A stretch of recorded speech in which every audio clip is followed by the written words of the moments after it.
Rider dari 3 negara yaitu Malaysia, Prancis, dan Cina ikut serta dalam event Trail Aceh Adventure tahun 2019.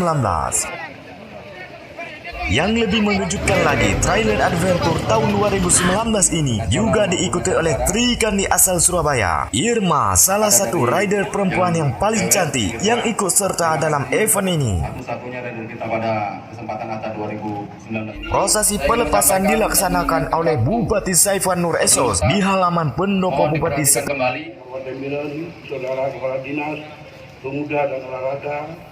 Pada kesempatan itu juga membacakan arahan tertulis PLT Gubernur Aceh.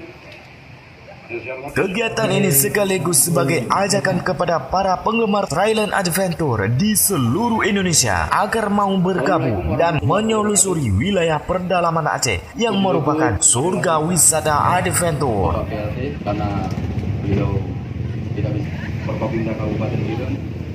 Sebelum itu, Ketua Panitia AKP Samsul SH menjelaskan kegiatan ini berlangsung 5 hari melintas di 3 kabupaten yaitu Kabupaten Biren, Bener Meriah, dan Aceh Tengah.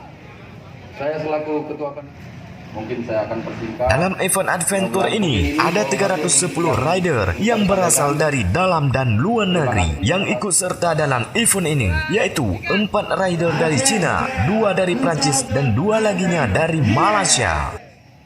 Terima kasih. Nah, tunggu apa lagi? Bagi Anda para penggemar Thailand Adventure, segera mengikuti tren adventure yang ada di Aceh, karena keindahan Aceh tiada duanya.